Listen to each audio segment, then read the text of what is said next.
खबर आपको दें कि कराची के राशिद महनास रोड पर वाक़ शॉपिंग मॉल में आतिश ज़दगी से 3 अफराद जाँ बहक हो गए। आग से झुलसकर कई अफराद जख्मी भी हुए हैं। फायर ब्रिगेड का ऑपरेशन इस वक्त जारी है और रेस्क्यू हुकाम के मुताबिक ताहाल कई अफराद इमारत में फंसे हुए हैं, जिन्हें निकालने के लिए कोशिशें की जा रही हैं। आपको अपडेट करें हैं कि कराची के राशिद महनास रोड पर वाक़ शॉपिंग मॉल में आतिश ज़दगी से 3 अफराद दम घुटने से जाँ बहक हो गए और आग से झुलसकर कई अफराद जख्मी भी हुए हैं। आपको अपडेट करते चलें कि फायर ब्रिगेड का ऑपरेशन जारी है। इस पर मजीद तफसील जान लेते हैं डॉन न्यूज़ के नुमाइंदे आसिम खान से। आसिम खान, बताएगा ताज़ा तरीन इस वक्त सिचुएशन क्या है?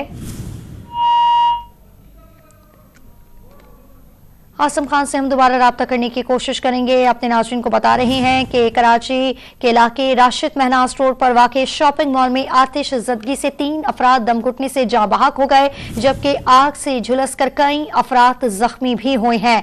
फायर ब्रिगेड का ऑपरेशन इस वक्त जारी है। रेस्क्यू हुकाम के मुताबिक ताहाल कई अफराद इस वक्त इमारत में अभी भी मौजूद हैं, जिन्हें निकालने के लिए कोशिशें की जा रही हैं। 6 से ज़ायद गाड़ियां हैं जो इस वक्त आग पर काबू पाने की कोशिशें कर रही है। आपको अपडेट कर रहे हैं कि कराची के राशिद महनास रोड पर वाक़ शॉपिंग मॉल में आतिश ज़दगी से 3 अफराद जो है वो जाँ बहक हो गए हैं और आग से झुलसकर कई अफराद जख्मी भी हुए हैं, जिन्हें जन अस्पताल मुंतकिल कर दिया गया है। फायर ब्रिगेड का ऑपरेशन इस वक्त जारी है और रेस्क्यू हुकाम के मुताबिक ताहाल कई अफराद इमारत में अभी फंसे हुए हैं, जिन्हें निकालने के लिए कोशिशें भी की जा रही हैं। ताहाल आग पर काबू नहीं पाया गया है। 6 गाड़ियां इस वक्त आग पर काबू पाने में मसरूफ हैं।